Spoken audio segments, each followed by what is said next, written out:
Hello there, Hidden Hermit here. And I thought I'd do like a little video just to introduce myself really. Who am I? What's the point? Why is this all happening? That sort of thing. And it's mostly for the benefit of all the social media, so the Patreon, the YouTube, the Amino, the Instagram, the Facebook, if that will ever happen. Cringe. And I thought I'd do it through the medium of my working decks, which are all here. And we shall start with Pixie. Pixie is, here's some nice little gems here. I've got an odd bit of sardonyx, but a lovely bit of purple howlite. Pixie is a Waite-Smith. Everybody should have a Waite-Smith, even if it's just for, you know, reference, or just to say that they have. So yeah, everybody knows the Waite-Smith. Look, there she is. We love it. Most people love it. And Pixie I've had for 3 years. She's the second deck I ever had. The first being an alchemy set when I was an edgy teen. That has been lost. It's in a hedge somewhere, I would imagine. I don't know. And Pixie I use for pretty much anything. In fact, if I don't use Pixie, I kind of start to feel guilty. I start to feel I miss her, you know. And she's good for everything. She's a cheeky deck, just like I imagine Pamela Coleman Smith was when she was alive. She really likes to sort of be playful, I think, and I really appreciate that. So yeah, I'm the Hidden Hermit. I'm a guy. I live in Scotland. I love tarot. I'm a practicing witch, or at least I practice witchcraft with a spattering of Western ceremonial magic. I'm playing with silk off screen, which isn't the point, is it? Let's go and have a look at another deck. Let's have a look at Equinox. Equinox is a tot deck, and I believe that's the correct pronunciation for tot. Aleister Crowley and Lady Frida Harris's deck. This is not silk. This is a lovely sort of pentagram spread thing, which I think is very cool. Now the top deck to me it's quite no nonsense. There's no BS. It doesn't mess around. Nice little bit of soda light there, which is cool. Yeah, so the top deck, it doesn't mess around. It doesn't like being frilly. It doesn't like I love the Two of Pentacles. He doesn't like, I love the Death card as well. Look at that, that's awesome. Yeah, it doesn't beat around the bush, and it just tells you how it is. And I find it's really good for things like money and health and work, because it's straight to the point. It doesn't want to, it never wants to explore what's going on inside my head as much as what I am doing with my hands. If that makes perfect sense. Well, it doesn't make perfect sense. If that makes a little bit of sense. The top requires study, I believe. There is the Book of Top by Aleister Crowley. It's a bit out there, you know. It's a bit out there. You have to sit down and really think about it. And Crowley really liked his astrology as well, and I like the astrology aspect of tarot too. I like the correspondences. When I was much younger, I used to study astronomy and cosmology, so sort of transferring those skills over to astrology I found quite easy, because, you know, I understand how stars work and how planets work, and I kind of can transfer it to the historic leanings of, I'm not sure about the priestess in the top deck. I find her kind of weird. But anyway, so yeah, I found cosmology and astronomy, and astrology does actually link up more than a lot of people would like to admit. But hey, there you go. I love the Queen of Wands is one of my favourite cool cards. And in the Waite-Smith, you got that little black cat. At the top, you got a leopard. I love it. So yeah, that's Equinox. Equinox is a bit of a bad boy. Okay, where should we go now? Let's go for Nadine. Nadine's bursting out of her box. She needs a new box, which is why I can't fit this lovely piece of tangerine quartz in there. Look, she just about fits. Nadine is a fountain deck. Me and the fountain do have a history. Nadine's actually my second fountain deck, as previously mentioned on another video. I've got also a nice bit of rose quartz there and some raw sodalite. Is the music too loud? Is it bothering you? Is bark bothering you? I suppose I'm going to have to wait and find out, aren't I? Yeah, I do all my videos on my phone. I'm not a pro. I don't have like video cameras. I'm not in a studio. I'm in a little box room that's tucked away in my flat. There is definitely a DIY quality to my videos, but do you know what? I kind of like it that way. If I am successful, or if I enjoy it even more, then maybe I will. Maybe I will, you know, invest in a green screen studio. But for now, I'm perfectly happy doing it this way, and so should you be. Now, yeah. So the fountain. This is my second fountain deck. My first fountain I ruined when I opened it, and that kind of bummed me out. I was like, oh well, it's nice to have the deck. And I started using some of the cards in spell work. There's the Queen of Wands again. No cat in the fountain. But hey. So I started using the cards in spell work, and I'd send them to people and bequeath them to people. I love this tower. Don't you just love this tower? What was I saying? Oh yeah. And I've got like half the deck left. And I started to regret it. I tried to tell myself that the fountain wasn't something I was going to be able to connect to, and it was rubbish because I missed it once I started working my way through the cards. So I got myself another one, and I carefully opened this one, and I started using her for other people straight away. I found that I find that this is probably my most requested deck by other people to use. Love the Five of Pentacles there. Which is fine because I find her very, very sympathetic. I know some people have told me that they find it quite harsh, in the same way that I find Equinox quite harsh.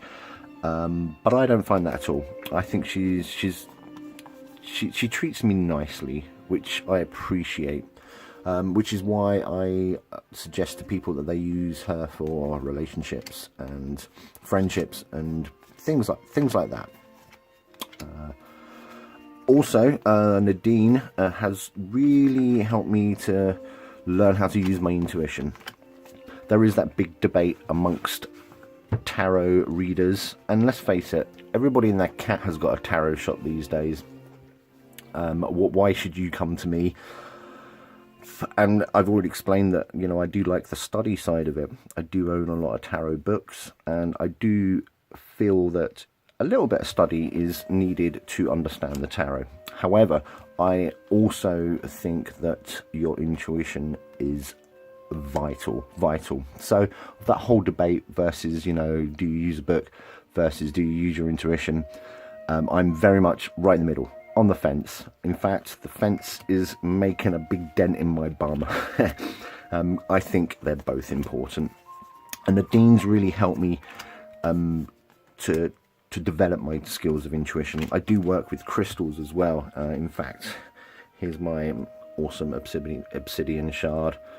That has really helped me, as has my lovely chunk of lapis lazuli and my nice little amethyst point. I do work with these. I have developed a practice of meditation where I use these rocks, and it has, for want of a better phrase, opened my mind a little bit, and I love it. I'm really pleased with my progress with develop, because I think as a boy it's harder to listen to that inner voice and open your mind to what I call the divine mind. Do I believe in the supernatural? Yeah, I do. So deal with that. Do I believe in the psychology of it? Yeah, I do. I believe in everything. I'm very open to that sort of thing.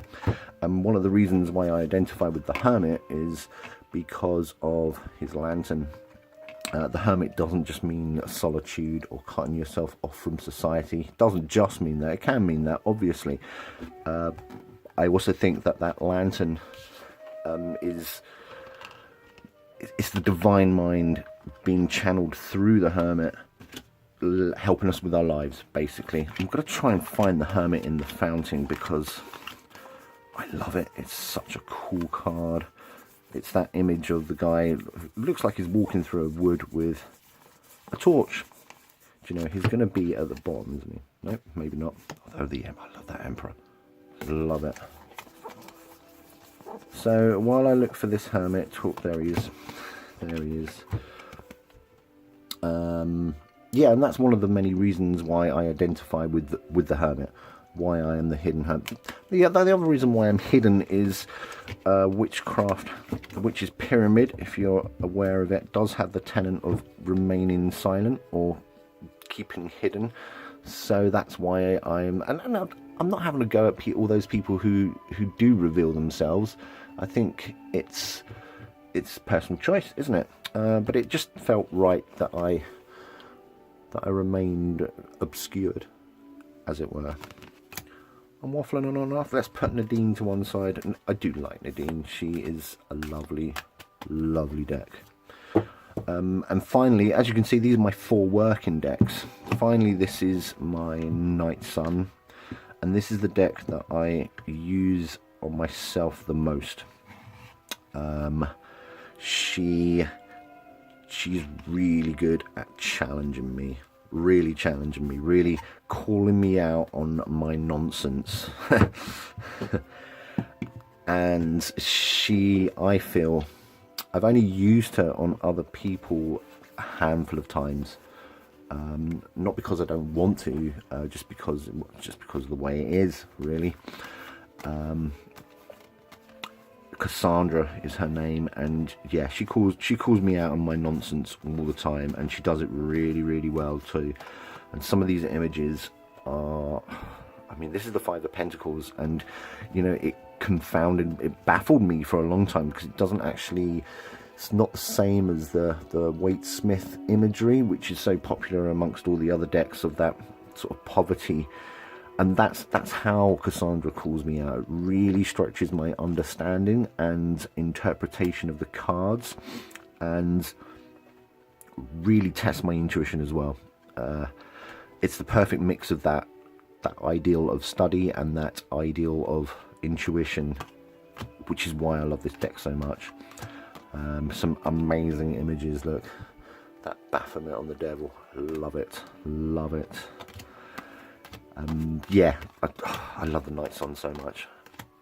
I can't even remember why I got it in the first place, but when I opened it and just started rifling through the cards, I got the whole goosebump thing, you know, hairs on the back of my neck. I knew it was the deck. So yeah, the Cassandra is really good at really chipping away at your inner psyche, if you like. And there's the Hermit. There's that lantern, which is the thing I'm going for.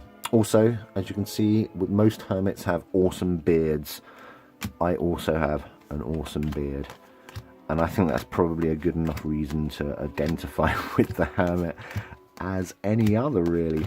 Okay, so I'm probably going to have to wrap it up here because this has already gone on too long. I found the more videos that I make, the more I just rabbit on. And it's an interesting surprise. I did make notes for this video as well, but they fell on the floor, so I'm just winging it as usual. So again, I'll go back to the purpose of this video. It's an introduction. There is all sorts of social media out there, as well as my shop, which I have discovered is quite tricky to find. You have to really look. Most of the time it's just the links from my social media, so whether that's at the Hidden Hermit for my Instagram or my Twitter. If you go to the My Arcana Amino, I'm on there. There's a Patreon. I don't know how you would find that either, but it's there. Seek and you shall find, I guess. I've got loads more to say, but I'm going to wrap it up. What else was I going to say? Yeah, I was going to tell you about my aims. What's the point of the Hidden Hermit? So I suppose it's just that I don't see why I shouldn't. Everybody's getting into tarot. Is very, very popular, and the tarot community, just like any other community, is both insular, it has its own cliques, and it's also very, very welcoming. I would like to see if we can get tarot out to the wider world. Focus on that psychological aspect of it. I'm also quite interested in see if I can get more men into tarot, because they really are missing out. We still live in a society and a culture where that prevalent misogyny is not going to get beaten down or indeed coaxed out of existence unless we put some effort into it. And I think tarot can do that to a certain extent. I don't know how I'm going to do this, but it's certainly something I'm thinking about. In terms of the YouTube channel, my aim is to build a library of 150 videos covering all aspects of tarot, all the decks, all the interpretations, meanings, spreads, etc, etc. And I know I'm not the first person to do this. In fact, Kellyanne Maddox, if you're aware of her, she's an absolute hero of mine. She's already all over that. But you know, I have a voice too. My really somewhat croaky voice today, to be honest. What are my other aims? Yeah, I have a shop. It'd be nice to spread the tarot love, joy and helpfulness out there. I have a lot to offer the world, I think. Anyway, I'm gonna stop there. I'm gonna stop there and hope to see you at some point. It's nice to meet you. I am the Hidden Hermit. Thank you very much for your support. If you're already watching this, then you're amazing. So thank you very much. Have a lovely day, and I shall see you soon, hopefully.